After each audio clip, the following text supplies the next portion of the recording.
നമുക്ക് ഇന്ന് ഒരു അതിഥിയുണ്ട്. ദേശീയ തലത്തിൽ പ്രശസ്തനായ എഴുത്തുകാരൻ, തിരക്കഥാകൃത്ത്, നടൻ ആനന്ദ് നീലകണ്ഠൻ. അദ്ദേഹം ദേശീയ തലത്തിൽ പ്രശസ്തനും ഇംഗ്ലീഷിലെ എഴുത്തുകാരനും ഹിന്ദിയിലെ തിരക്കഥാകൃത്തും ഒക്കെ ആണെങ്കിലും നമ്മുടെ നാട്ടുകാരനാണ്, മലയാളിയാണ്. ആനന്ദ്, സ്വാഗതം. Thank you sir. ആനന്ദിനെ കാണുമ്പോൾ എനിക്കെൻ്റെ കുട്ടിക്കാലമാണ് ഓർമ്മ വരുന്നത്. കാരണം ആനന്ദിനെ ഞാനൊരു കുട്ടിയായിട്ട് കണ്ടിട്ടുണ്ട്. ആനന്ദിൻ്റെ 2 സഹോദരന്മാർ എൻ്റെ കൂടെ സായാഹ്ന സവാരികളിലൊക്കെ പണ്ട് ഉണ്ടായിരുന്നവരാണ്. നമ്മുടെ വീടുകൾ തമ്മിൽ വലിയ ദൂരമൊന്നും ഇല്ല. മുമ്പ് തൃപ്പൂണിത്തുറയിൽ വടക്കേ കോട്ടവാതിലിൽ താമസിച്ചിരുന്നപ്പോൾ കുട്ടിക്കാലത്തൊക്കെ അവിടെ ഒരു വടക്കേ കോട്ടവാതിൽ ജംഗ്ഷനിൽ തന്നെ കാൽടെക്സ് എന്ന് പറഞ്ഞൊരു പെട്രോൾ ബങ്ക് കണ്ടിരുന്നത് ഓർക്കുന്നുണ്ട്. അത് ആനന്ദിൻ്റെ അച്ഛനും സഹോദരനും വലിയച്ഛനും കൂടി നടത്തിയിരുന്നതാണത്. ആ പെട്രോൾ ബങ്ക് ആനന്ദിൻ്റെ ഓർമ്മയിലുണ്ടോ? ഇല്ല, ഞാൻ വരുമ്പോഴേക്കും പെട്രോൾ പമ്പൊക്കെ പൂട്ടി പോയിരുന്നു. നല്ല ഐശ്വര്യമായിട്ടാണ് ഞാൻ വന്നത്. അപ്പോൾ ഞാൻ വരുമ്പോഴേക്കും എനിക്ക് തോന്നുന്നു പെട്രോൾ പമ്പ് ഉണ്ടായിരുന്നു എന്ന് തോന്നുന്നു. പക്ഷേ എൻ്റെ ഓർമ്മയിലില്ല. എനിക്ക് ഏതാണ്ട് എൻ്റെ ഓർമ്മ വരുമ്പോഴേക്കും പെട്രോൾ പമ്പൊക്കെ പോയിരുന്നു. ഇപ്പം അതിൻ്റെ അടുത്തായിട്ടൊക്കെയാണ് മെട്രോയുടെ, എനിക്ക് തോന്നുന്നു ആ പമ്പ് മെട്രോ എടുത്ത് പോയി. മെട്രോയുടെ സ്റ്റേഷൻ ഇരിക്കുന്നത്, സ്റ്റേഷൻ ഇരിക്കുന്ന സ്ഥലത്ത്. അത് LA നാരായണൻ കമ്പനി എന്നുള്ളതായിരുന്നു പമ്പിന്റെ പേര്. പിന്നെ അത് ദേവി ഫ്യൂൽസ് ആയി, വേറെ അടുത്ത കാലം വരെ അങ്ങനെയായിരുന്നു അറിയപ്പെട്ടിരുന്നത്. പിന്നീട് അത് മെട്രോ എടുത്ത് പോയി. അത് കഴിഞ്ഞ് ഈ തൃപ്പൂണിത്തുറ എങ്ങനെയാണ് ആനന്ദിൻ്റെ എഴുത്തിനെ സഹായിച്ചിട്ടുണ്ടോ? തൃപ്പൂണിത്തുറ തീർച്ചയായിട്ടും സഹായിച്ചിട്ടുണ്ട്. കാരണം ഞാൻ എഴുതുന്നത് ബേസിക്കലി നോക്കുകയാണെങ്കിൽ രാമായണത്തിൻ്റെ പല വേർഷൻസാണ് ഞാൻ ഏറ്റവും കൂടുതൽ എഴുതിയിരിക്കുന്നത്. അത് TV-യിലായാലും പുസ്തകങ്ങളായാലും. അസുരയാണ് തുടങ്ങിയത്. അസുരാധ വാൻക്വിഷ്ഡ് രാവണൻ്റെ രാമായണം പറഞ്ഞിട്ടാണ് തുടങ്ങിയത്.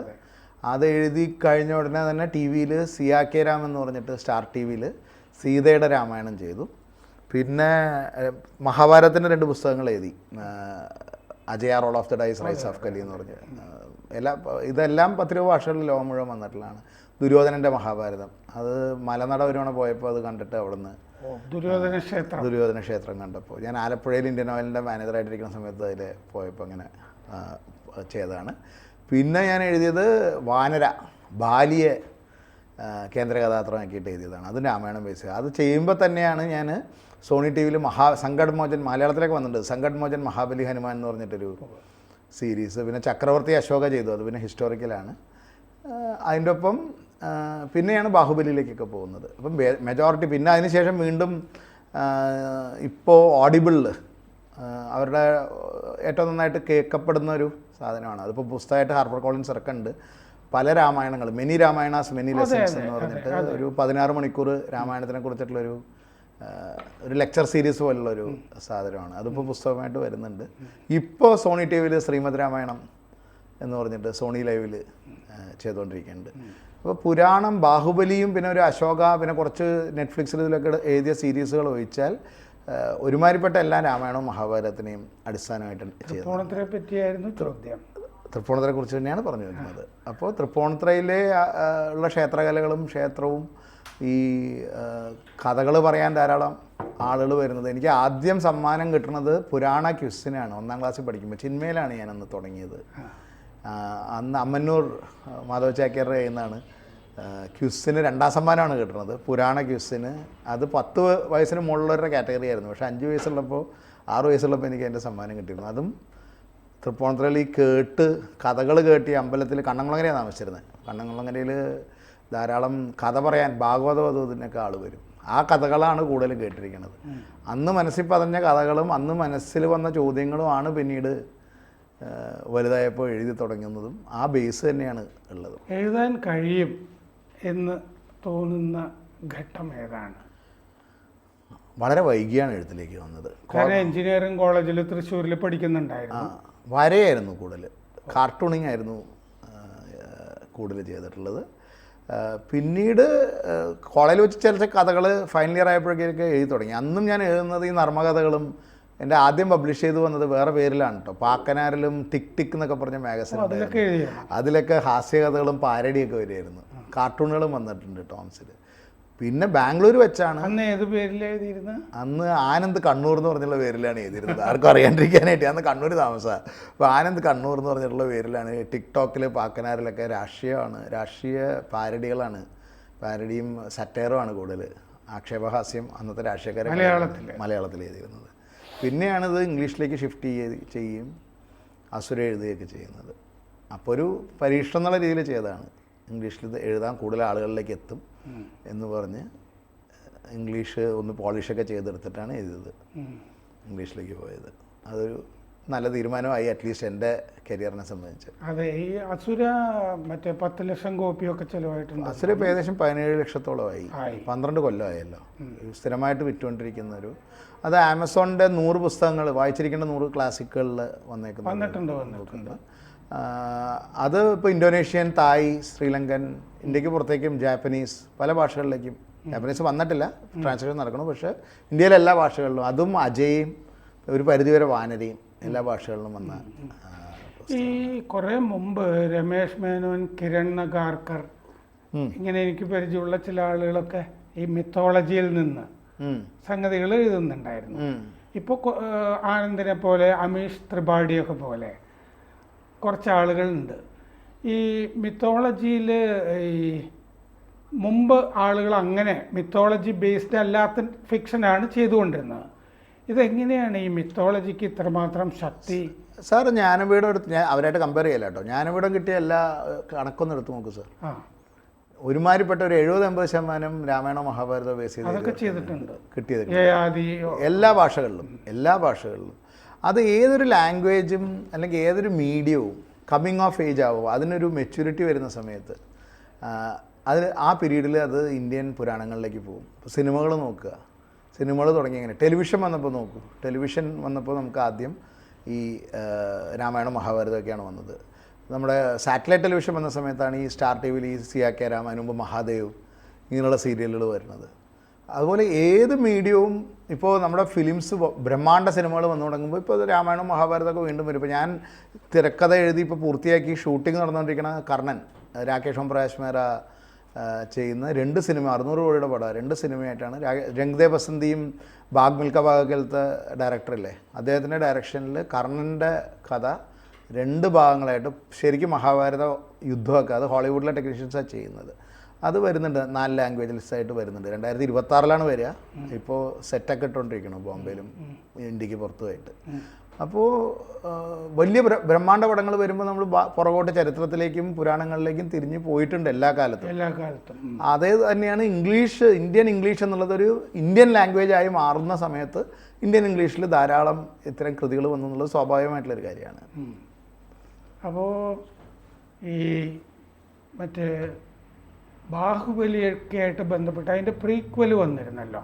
അതെ, അത് ആനന്ദ് തന്നെത്താനെ ചെയ്യുന്ന അല്ലല്ല, അതോ നേരത്തെ തന്നെ രാജമൗലിയായിട്ട് കമ്മീഷൻഡ് വർക്കാണ്. അതായത് രാജമൗലി അസുര അജയെ വായിച്ചിട്ട് അദ്ദേഹത്തിന് അത് ഇഷ്ടപ്പെട്ട് എന്നെ വിളിപ്പിച്ച് ബാഹുബലി ചെയ്യുകയാണ്.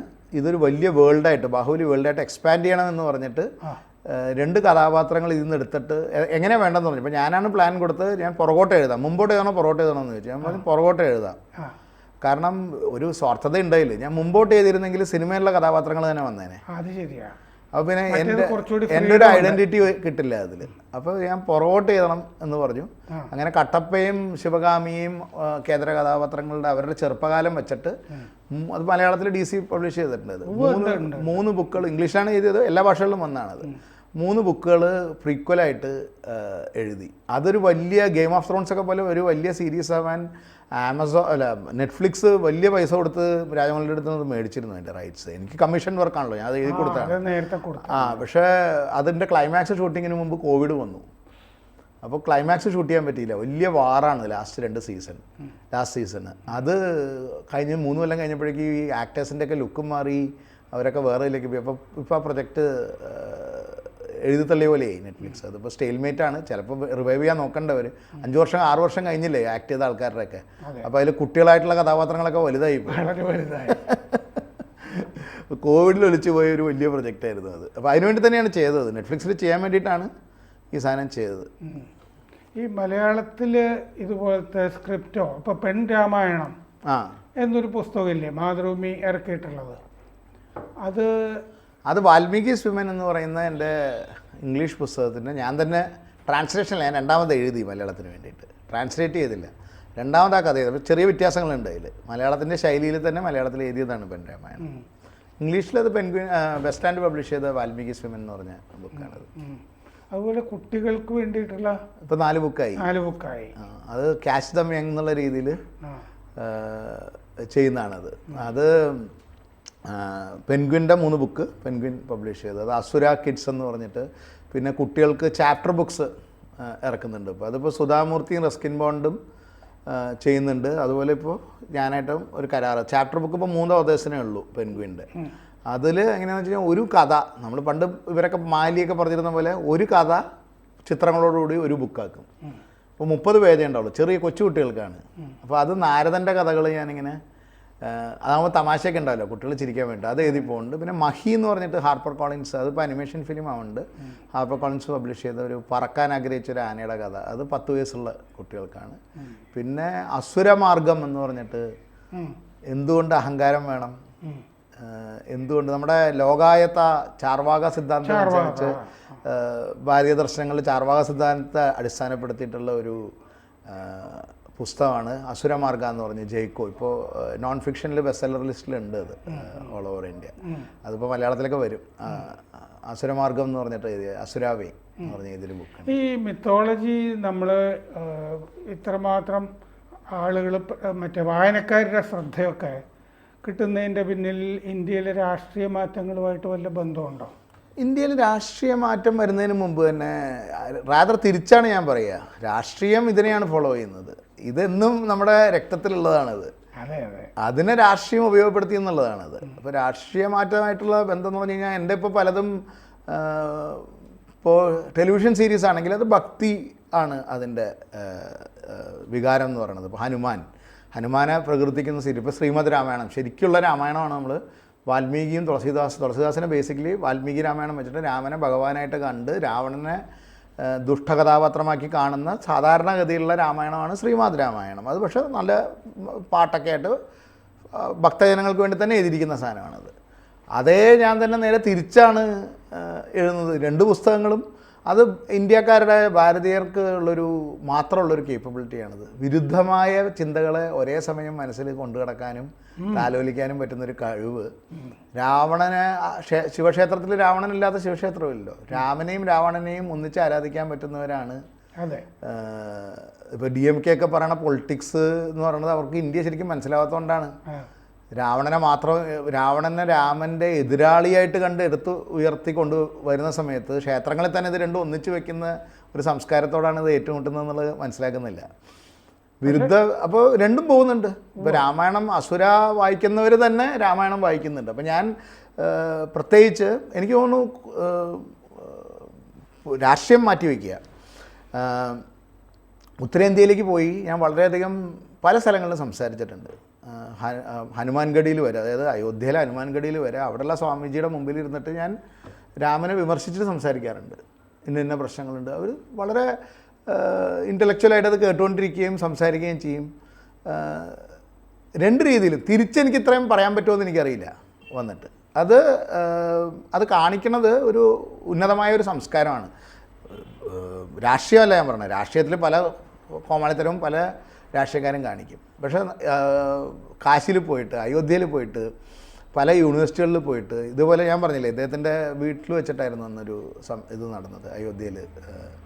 അവിടെ ഇതേപോലെ എല്ലാവരും വന്നിട്ടുണ്ടായിരുന്നു. ആ സമയത്ത് എല്ലാവരുടെ മുമ്പിലും വെച്ചും ഞാൻ ഈ പറഞ്ഞ വിമർശനങ്ങൾ അവിടെ വെച്ച് പറഞ്ഞിട്ടുണ്ട്. ഈ രാമായണം നന്നായിട്ട് വായിച്ചു കാണണമല്ലോ ഇത്രയും പുസ്തകം എഴുതണമെന്നുണ്ടെങ്കിൽ.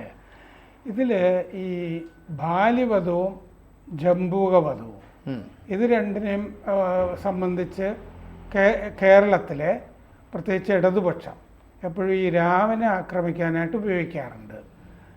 അതിൻ്റെ രണ്ടിൻ്റെയും അതൊരു സ്വാഭാവിക പരിണാമമാണ്. എന്താ അറിയോ, രാമായണം എഴുതപ്പെട്ടത് ഇപ്പോൾ വാൽമീകി രാമായണം നമ്മൾ നോക്കുകയാണെങ്കിൽ വാൽമീകി രാമായണത്തിൽ നിന്ന് വ്യത്യസ്തമാണ് പിന്നീട് വന്ന ഭക്തി രാമായണങ്ങൾ. അപ്പോൾ ഭക്തി രാമായണം കുറേ ആ ഒരു കാലഘട്ടത്തിൻ്റെ പ്രൊഡക്റ്റാണ്. അപ്പോൾ അവർ അത് ഒരു പ്രൊപ്പഗൻഡയ്ക്ക് യൂസ് ചെയ്തിട്ടുണ്ട് ആ സമയത്ത്. അപ്പോൾ അത് ഞാൻ പല ഇൻ്റർവ്യൂസിലും എസ്പെഷ്യലി മറ്റ് ഭാഷകളിൽ വന്ന ഇൻ്റർവ്യൂസിൽ ഞാൻ ഞാൻ പറയാൻ ശ്രമിക്കാം. രാമായണം മഹാഭാരതവും കർമ്മവും കർമ്മസിദ്ധാന്തം എൻ്റെ ഒരു അഭിപ്രായം കേട്ടോ, ഇതിലൊന്നും എന്താ പറയുക ശഠിക്കാൻ പറ്റില്ല, ഇത് തന്നെയാണ് ശരി എന്നുള്ളത്. ഇതൊരു അഭിപ്രായം കേൾക്കാനും മനസ്സിലാക്കാനും എനിക്ക് താല്പര്യമുണ്ട്. പക്ഷേ എൻ്റെ ഒരു അഭിപ്രായം പറയുകയാണെങ്കിൽ രാമായണവും മഹാഭാരതവും കർമ്മവും കർമ്മഫലവും പറയുന്ന ബുക്കുകളാണ്. അത് ആ കാലഘട്ടത്തിലാണ് എഴുതിയത്. അപ്പോൾ വാൽമീകി ഇത് എഴുതുന്ന സമയത്തോ നമ്മൾ നോക്കുകയാണെങ്കിൽ രാവണൻ എന്ന് പറയുന്നത് ജയൻ, കുംഭകർണൻ എന്ന് പറയുന്നത് വിജയനുമാണ്. അവർ ശാപം കിട്ടിയിട്ട് വരുന്നതാണ്, വിഷ്ണുവിൻ്റെ അടുത്ത് നിന്ന് ശാപം കിട്ടിയിട്ട് വരുന്നതാണ്. ഞാൻ പറഞ്ഞ വാൽമീകി രാമായണം മാത്രം വെച്ചിട്ടില്ല ഞാൻ പറഞ്ഞത്, മറ്റു പുരാണങ്ങളും കൂടി ഭാഗവതപുരാണം അടക്കം പറ്റുള്ളത് നോക്കി വരികയാണെങ്കിൽ ജയവിജയന്മാർ ശാപം കിട്ടിയിട്ടാണ് വരുന്നത്. അവരെ സനകാദികൾ വരുന്ന സമയത്ത് ജയവിജയന്മാർ അകത്തേക്ക് കയറ്റിവിടാതിരിക്കുകയും അപ്പോൾ അവർ ശവിച്ചിട്ട് പോവുകയും ചെയ്യുമ്പോൾ വിഷ്ണുവിൻ്റെ അടുത്ത് പോയിട്ട് ഇവർ കരയും. അപ്പോൾ വിഷ്ണു പറയും, നിങ്ങളുടെ ഡ്യൂട്ടിയാണ്, പക്ഷെ നിങ്ങൾ വിവേകം യൂസ് ചെയ്യണ്ടേ, ആരും കടത്തി വിടരുതെന്ന് പറഞ്ഞു കഴിഞ്ഞാൽ ആര് വരണമെന്നുള്ളൊരു വിവേകം നിങ്ങൾക്ക് വേണ്ടേ, അതില്ലാണ്ട് ചെയ്ത് കഴിയുമ്പോൾ അത് അനുഭവിച്ചേ പറ്റൂ. പിന്നെ ഞാൻ നിങ്ങളുടെ സ്വാമി ആയതുകൊണ്ട് ഞാനും അത് അനുഭവിക്കും, ഞാനും ആ കർമ്മഫലം അനുഭവിക്കും. അപ്പോൾ അവർക്കൊരു ചോയ്സ് കൊടുക്കുന്നു, 6 ജന്മം 100 ജന്മം 2 വേർഷനുണ്ട്. 100 ജന്മം ഭക്തരായിട്ട്, അന്ധഭക്തരായിട്ട് എന്ന് പറയില്ലേ, ഭക്തരായിട്ട് 100 ജന്മം, ശത്രുവായിട്ട് 3 ജന്മം. അവർ ശത്രുവായിട്ടുള്ള 3 ജന്മമേ ഉള്ളൂ. ശത്രുവായിട്ടുള്ള 3 ജന്മം എന്ന് പറഞ്ഞിട്ട് ഭൂമിയിൽ വരുന്നതാണ് ഹിരണ്യാക്ഷനും ഹിരണ്യവശവും. ഇങ്ങനെയാണ് ആ കഥ തുടങ്ങണത് തന്നെ. അപ്പോൾ ഇതൊരു ചാക്രികമാണ്, ഒരു സൈക്ലിക് നേച്ചറാണിത്. അതായത് രാമൻ ബാലിയെ കൊന്നു, അതിന് എന്തൊക്കെ ന്യായം പറഞ്ഞാലും അതിലൊരു കർമ്മമുണ്ട്. അതിൻ്റെ കർമ്മഫലം എന്ന് പറയുന്നത് ജരൻ തിരിച്ച് കൃഷ്ണനെ കൊല്ലുമ്പോഴാണ് അത് പൂർത്തിയാവുന്നത്. ബാക്കിയൊക്കെ വെറും തർക്കം മാത്രമാണ്. അപ്പോൾ അന്നവർ എഴുതുമ്പോൾ ഇത് വാൽമീകി ഇത് എഴുതാണ്ടിരിക്കാമല്ലോ. വാൽമീകി പറയാലോ, രാമൻ ബാലിയായിട്ട് യുദ്ധത്തിന് പോയി 2 അടി കൊടുത്തു, ബാലി മരിച്ചു, ഭഗവാൻ അടിച്ചു, ബാലി മരിച്ചു എന്ന് പറയാലോ. പക്ഷെ അത് പറയാത്തതിൻ്റെ കാരണം രാമനും കർമ്മഫലം ബാധകമാണ് എന്ന് അണ്ടർലൈൻ ചെയ്യാൻ വേണ്ടിയിട്ടാണ്. പക്ഷെ ഭക്തി കാലഘട്ടം വന്ന സമയത്ത് എന്ത് പറ്റിയെന്ന് വെച്ച് കഴിഞ്ഞാൽ ഓൾറെഡി ഭാരതത്തിൽ മറ്റ് മതങ്ങളായിട്ടുള്ള സമ്പർക്കം വന്നിരുന്നു. അപ്പോൾ മറ്റ് മതങ്ങളിൽ ഈ ലോകവീക്ഷണം തന്നെ വ്യത്യസ്തമാണ്. നമ്മൾ സെമിറ്റിക് അല്ലെങ്കിൽ ഇബ്രഹാമിക് മതങ്ങളെന്ന് പറയുന്നത് ഒന്ന് ശരി ഒന്ന് തെറ്റെന്ന് പറയില്ല. ഇബ്രഹാമിക് മതങ്ങളിൽ എല്ലാ ദ്വന്ദ്ങ്ങളിലാണ്. ദൈവം ചെകുത്താൻ, സ്വർഗം നരകം, പാപം പുണ്യം, ഇതിൻ്റെ ഇടയിലുള്ള ഭാഗങ്ങളൊന്നുമില്ല. അപ്പം 6 ദിവസത്തിൽ ദൈവം പലതും സൃഷ്ടിക്കുന്നു, 7-ാം ദിവസം റെസ്റ്റ് ഓഫ് എടുക്കണം. അതിനുശേഷം ആൾക്കാരെ ഭൂമിയിലേക്ക് വരുന്നു. ഇടയിലുള്ള കഥകളൊക്കെ ഞാൻ വിടുകയാണ്, പർദീസിലെ കഥകളൊക്കെ വിടുകയാണ്. പാപം ചെയ്യണു, സ്വർഗം ചെയ്യണു, മരിക്കുന്നു, അവരുടെ കല്ലറയിൽ കിടക്കുന്നു ലോകാവസാനം വരെ. അവസാനം ദൈവം വരണു, ജഡ്ജായിട്ടിരിക്കണു. നല്ല ഏതാളെ സ്വർഗത്തിലേക്കും ചീത്ത ഏതാളെ നരകത്തിലേക്കും വിടുന്നു. വളരെ ലീനിയർ ആയിട്ടുള്ളൊരു നറേറ്റീവാണ്. നമുക്ക് ചാക്രികമാണ്. വിഷ്ണുവും ബ്രഹ്മാവും വരെ ശാശ്വതമല്ല, ഇത് ചാക്രികമായിട്ട് പോകുന്നതാണ് ഭാരതീയ സംസ്കാരത്തിൽ. അത് ബുദ്ധമതമാവട്ടെ ജൈനമതമാവട്ടെ എല്ലാം ചാക്രികമായിട്ടുള്ളതാണ്. അപ്പോൾ എന്താ പറ്റുകയെന്ന് വെച്ച് കഴിഞ്ഞാൽ ശരി തെറ്റ് എന്നുള്ളത് കാലാകാലം അനുസരിച്ച് മാറിയിരിക്കും. ഇന്നത്തെ ശരി നാളത്തെ ശരിയായിക്കൊള്ളണമെന്നില്ല. അപ്പോൾ അത് വർക്ക് ചെയ്യണത് ഞാനൊരു കർമ്മം ചെയ്യുന്നു, അതിൻ്റെ ഒരു ഫലം എനിക്ക് ഈ ജന്മം അല്ലെങ്കിൽ അടുത്ത ജന്മം അല്ലെങ്കിൽ അതിനടുത്ത ജന്മം, അങ്ങനെ ചാക്രികമായിട്ട് ഇത് യുക്തിപൂർവ്വം 2 യുക്തിയുണ്ടോ 2 യുക്തി ഉണ്ടാവില്ല, അല്ലെങ്കിൽ 2 യുക്തിയുണ്ട്. അതല്ല പറഞ്ഞത്, ഞാൻ അതിൻ്റേതായ യുക്തിയിൽ കാണുകയാണെങ്കിൽ. അപ്പോൾ അങ്ങനെ വരുന്നൊരു സമയത്ത് സ്വർഗം നരകം, ഈ ഗരുഡ പുരാണം എന്ന് പറയുന്ന സാധനത്തിന് തന്നെ പ്രസക്തിയില്ല. അതൊക്കെ മിഡീവൽ പീരീഡിൽ എഴുതിയ സാധനമാണ്. അത് അന്നത്തെ ബ്രാഹ്മണരോ അവരുടെ വയറ്റിപ്പഴപ്പിന് ഉണ്ടാക്കിയെടുത്ത സാധനമാണെന്ന് തന്നെ ഞാൻ തുറന്നു പറയും. കാരണം വൈതരണി നദി കടക്കുന്നതിന് മുമ്പ് നിങ്ങളുടെ ആത്മാവ് ഓൾറെഡി കർമ്മവലം വരുമെങ്കിൽ അവിടെ കൊണ്ടുപോയി ചുട്ട് കഴിഞ്ഞാൽ പിന്നെ അതിൽ കർമ്മവലമില്ല. അവിടെ നിന്ന് അതും കൂടി കിട്ടിയ ആകാശം കൂടി പോരട്ടെ എന്ന് പറഞ്ഞിട്ടുണ്ടാക്കിയ സാധനമാണിത്. പക്ഷേ വാൽമീകിയും പുരാണങ്ങളൊക്കെ കാണുന്ന കാലത്ത് ഇതായിട്ടുള്ള സമ്പർക്കവും ഇല്ല. അപ്പോൾ ആരെ ഇവർ കൊല്ലുന്നു? ഇപ്പോൾ ശംഭുകൻ്റെ കഥ ഉത്തരരാമായണത്തിലുള്ളതാണ്. ഉത്തരരാമായണം പിന്നീട് എഴുതപ്പെട്ടാണെന്നുള്ളത് വ്യക്തമായിട്ടുള്ള കാര്യമാണ്. ഇനി അങ്ങനെ അല്ലാന്ന് തന്നെ ഇരിക്കട്ടെ, ശംഭുകൻ്റെ കഥയായിട്ട് പറയുന്ന ഒരു ഉത്തരേന്ത്യയിലൊക്കെ പ്രചാരത്തിലുള്ളൊരു കഥ, അവർ പറയുന്ന ആൻസർ ഇതാണ്. ഈ ശംഭുകൻ കൃഷ്ണൻ്റെ ജന്മത്തിൽ ദുർജയനായിട്ട് വരുന്നു. ദുർജയനായിട്ട് വന്നിട്ട്, ദുർജയൻ എന്ന് പറയുന്നത് ഒരു ട്രൈബലായിട്ട് വന്നിട്ട് ശ്രീകൃഷ്ണൻ്റെ മോക്ഷത്തിൻ്റെ ശ്രീകൃഷ്ണൻ വൈകുണ്ഠത്തിലേക്ക് തിരിച്ചു പോയതിന് ശേഷം അർജുനൻ ശ്രീകൃഷ്ണൻ്റെ പട്ടമഹിഷികളല്ല 16,000 ഭാര്യമാരായിട്ട് പോകുന്ന വഴിക്ക് ഈ ശംഭുകൻ വന്നിട്ട്, അന്നത്തെ കർമ്മബലമാണ് ശ്രീകൃഷ്ണൻ്റെ, ശംഭുകൻ വന്നിട്ട്, ശംഭുകൻ്റെ കൂടെയുള്ള ആരാണ്, ഈ ദുർജയൻ്റെ കൂടെയുള്ള ആരാണ്, പണ്ട് രാവണ നിഗ്രഹത്തിൻ്റെ സമയത്ത് കൊന്ന അസുരന്മാരൊക്കെ പുനർജന്മം എടുത്ത് വന്നിട്ട് അവർ വന്ന് അർജുനൻ്റെ ഗാണ്ഡീവം പേടിച്ച് അർജുനൻ്റെ തലയ്ക്ക് അടിച്ചൊടിക്കും. എന്നിട്ട് ഈ സ്ത്രീകളെയും കൊണ്ട് കടന്നു കളയും. അതാണ് കർമ്മബലത്തിൽ പോയി എത്തുന്നത്. എന്നാൽ അങ്ങനെയും ഇതിനൊക്കെ 100 കഥകളുണ്ട്. ഇങ്ങനെയൊരു കഥയുണ്ട്. അപ്പോൾ ഇത് മിഡീവൽ പീരീഡിൽ, മധ്യകാലഘട്ടത്തിൽ ജാതീയത ഊട്ടിയുറപ്പിക്കാനായിട്ട് അന്നത്തെ തൽപര കക്ഷികൾ ഉണ്ടാക്കിയ സാധനമാണത്. തിരിച്ചിവർ പറയണതും ഇന്ന് അവർക്ക് അതുകൊണ്ട് എന്തെങ്കിലും പ്രയോജനം കിട്ടുമല്ലോ എന്ന് പറഞ്ഞിട്ടാണ് എടുത്തു പറയുന്നത്. അപ്പോൾ ഇപ്പോൾ ഔറംഗസീബിൻ്റെയും അക്ബറുടെയും കാര്യം പറഞ്ഞ് വലതുപക്ഷം വോട്ട് പിടിക്കുന്ന പോലെ തന്നെ ചരിത്രത്തെ കൂട്ടുപിടിച്ച് അതിനേക്കാൾ പഴയ സാധനം പറഞ്ഞിട്ടാണ് ഇവർ വോട്ട് പിടിക്കാൻ തോന്നുന്നത്. രാമൻ ശംഭുകനെ കൊന്നിട്ടുണ്ടെങ്കിൽ തെറ്റാണെങ്കിൽ അത് തെറ്റാണെന്ന് പറയാനുള്ള ആർജവവും ഈ സംസ്കാരത്തിനുണ്ട്. രാമൻ എത്രയോ തവണ, ഏറ്റവും കൂടുതൽ രാമായണത്തിൽ വിമർശന വിധേയനായ ക്യാരക്ടർ രാമനാണ്.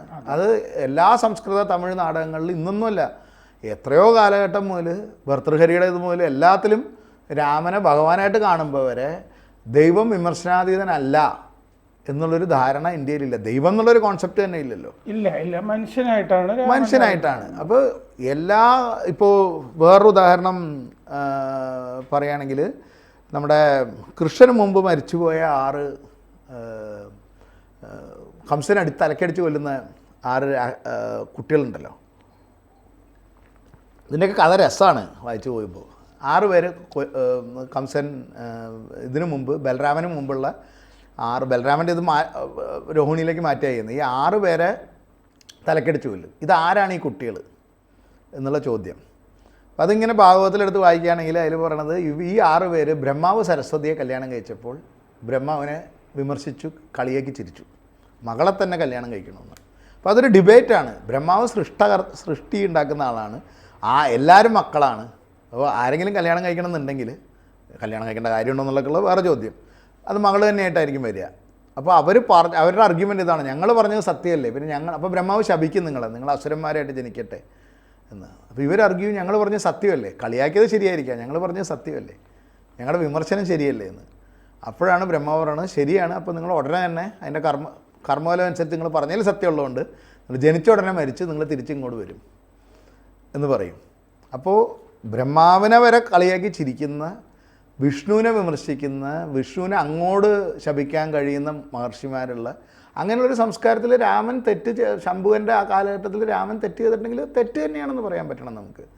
അതിന് ഡിഫെൻഡ് ചെയ്യേണ്ട കാര്യമില്ല അത്. കാരണം ആ കാലഘട്ടത്തിൽ അങ്ങനെ സംഭവിച്ചിട്ടുണ്ടെങ്കിൽ അതോ അത് ക്ഷത്രിയ ധർമ്മമാണ്. ക്ഷത്രിയ ധർമ്മം അന്നത്തെ കാലഘട്ടത്തിലെ ധർമ്മമായിരിക്കാം. പക്ഷെ ഇന്നാണ് ജീവിക്കുന്നത്. ഇന്ന് പുറകോട്ട് തിരിഞ്ഞിട്ട് അത് ജാതീയമായിട്ടുള്ളൊരു കാര്യമാണ്, അത് ചെയ്തത് തെറ്റാണെങ്കിൽ രാമൻ തെറ്റ് തന്നെയാണ് അതിൽ. കാരണം രാമൻ്റെ തെറ്റ് മാത്രമല്ല നമ്മൾ എടുക്കുക, രാമൻ മനുഷ്യനായിട്ടാണ് വരുന്നത്. ഈ രാമായണത്തിലും മഹാഭാരതത്തിലും ജാതി ഉണ്ടോ? രാമായണത്തിലും മഹാഭാരതത്തിലും ജാതി ചേർക്കപ്പെട്ടിട്ടുണ്ട് ധാരാളം. നമ്മളത് നിഷേധിച്ചിട്ട് കാര്യം, ഇതൊരു ടൂളായിട്ട് യൂസ് ചെയ്തതാണ്. തുടക്കത്തിൽ ഉണ്ടാവും എന്നുള്ളത്. അതുകൊണ്ട് തന്നെ നമ്മൾ ഇതൊന്നും ആലോചിച്ച് നോക്കൂ, എന്തുകൊണ്ട് രാമായണത്തോട് കൂട്ടിച്ചേർക്കപ്പെട്ടാണെന്ന് പലരും പറയുന്നു എന്നുള്ളത്. ഇതേ രാമൻ ഈ പറയുന്ന ജാതീയതയൊന്നും രാമായണത്തിൽ കാണിക്കുന്നില്ല. ഗുഹനായിട്ടാവട്ടെ, ശബരിയായിട്ടാവട്ടെ, പിന്നീടുള്ള എത്രയോ സ്ഥലത്ത് അങ്ങനെ ഒരു സാധനം വരുന്നില്ല. ഉത്തരരാമായണത്തിൽ കയറുമ്പോഴാണ് ഈ പ്രശ്നങ്ങളുള്ള പല കാര്യങ്ങളും വരുന്നത്. ഉത്തരരാമായണം നമ്മളതിലെ സംസ്കൃതം നോക്കുകയാണെങ്കിൽ തന്നെ അത് കൃത്യമായിട്ടും വളരെ ലേറ്റായിട്ട് എഴുതപ്പെട്ട ഒരു ഭാഷയിലൊക്കെ വളരെ ഇൻഫീരിയർ ആയിട്ടുള്ളൊരു, അതിൽ കണ്ടമാനം കഥകളുണ്ട്. അതുകൊണ്ട് തന്നെ സാറ് നോക്കൂ, തുളസീദാസ് ഉത്തരരാമായണം എഴുതിയിട്ടില്ല. തുളസീദാസിൻ്റെ ഉത്തരരാമായണം കാകപുസൻഡിയായിട്ടുള്ള ഫിലോസഫിക്കൽ തോട്ടൊക്കെയാണ്. തുളസീദാസിന് ഉത്തരരാമായണം ഇല്ല. പല രാമായണം ട്രാൻസ്ലേഷനിലെയും ഇതേപോലുള്ള വലിയ വലിയ ഋഷിമാർ ഉത്തരരാമായണം എഴുതിയിട്ടില്ല. പിന്നെ ജാതി ബ്രിട്ടീഷുകാർ കൊണ്ടുവന്നാണെന്നുള്ള ആർഗ്യുമെൻ്റൊന്നുമില്ല, കാരണം എനിക്കില്ല. കാരണം അത് നമ്മുടെ നാട്ടിലുള്ള എത്രയോ ഋഷികളെ അപമാനിക്കുന്നതിന് തുല്യമാണ്. കാലാകാലമായിട്ട് ഇതിനെതിരെ, ഈ സാമൂഹ്യ വിഭവത്തിനെതിരെ ഭാരതീയ സംസ്കാരം തന്നെ വലിയ വലിയ ഋഷികളെ ഉണ്ടാക്കിയിട്ടുണ്ട്, ഉയർന്നു വന്നിട്ടുണ്ട്. ബസവേശ്വരൻ, അതിനൊക്കെ എത്രയോ മുമ്പ് ബസവേശ്വരൻ, ഏറ്റവും വലിയ വിപ്ലവകാരി എന്ന് പറയാവുന്നൊരു ഋഷിയാണ് ബസവേശ്വരൻ. കർണാടകത്തിലെ ബസവ കല്യാൺ ബസവേശ്വരൻ്റെ ഇതിൽ അദ്ദേഹം ബസവേശ്വരൻ എന്ന് പറയുന്ന അദ്ദേഹം അന്ന് അനുഭവ മണ്ഡലങ്ങൾ വെച്ച് അന്ന് ജാതീയതയും വിധവാ വിവാഹം ഈ രാംമോഹൻ റോയും ഇവരുമൊക്കെ 18-ാം നൂറ്റാണ്ടിലും 19-ാം നൂറ്റാണ്ടിലും ചെയ്തു എന്ന് പറഞ്ഞ കാരണം അതിനൊരു 800 വർഷം മുമ്പ് ചെയ്തതാണ് ബസവേശ്വരനൊക്കെ. വല്ലഭാചാര്യരായാലും പിന്നീട് വന്ന മാധവാചാര്യരായാലും പിന്നീട് വന്ന ആളുകളൊക്കെ ഇതുവരെയുള്ള വിപത്തുകൾ ഇല്ലാണ്ടാക്കാൻ ഈ ഭക്തി മാർഗം തന്നെ വരുന്നത് ജാതീയതയ്ക്കെതിരെയുള്ള ഒരു വിപ്ലവമായിട്ട് തന്നെയാണല്ലോ ഇത്. അതിൻ്റേതായ കുഴപ്പങ്ങൾ പിന്നീട് വേറെ ഉണ്ടായി.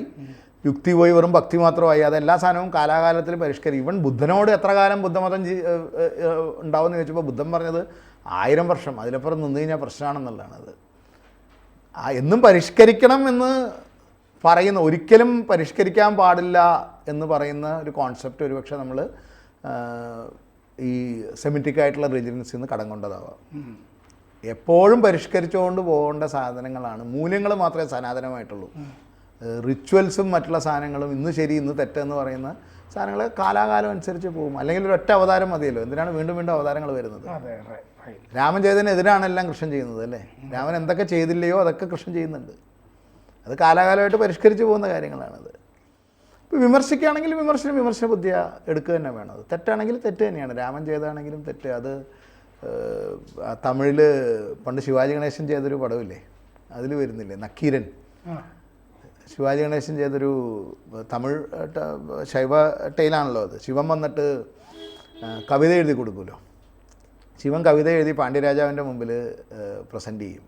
അപ്പോൾ തമിഴ് സംഘത്തിൻ്റെ തലവൻ പറയും ഇത് തെറ്റാണെന്ന്, അതിൽ തെറ്റുണ്ട് എന്ന് പറയും. അപ്പോൾ ശിവൻ പറയണം എന്താ വെച്ച് കഴിഞ്ഞാൽ സ്ത്രീകളുടെ പാർവതിയുടെ മുടിക്ക് മണമുണ്ടെന്നാണ് ശിവൻ എഴുതി കൊടുക്കണ കവിത, സുഗന്ധമുണ്ടെന്നുള്ളത്.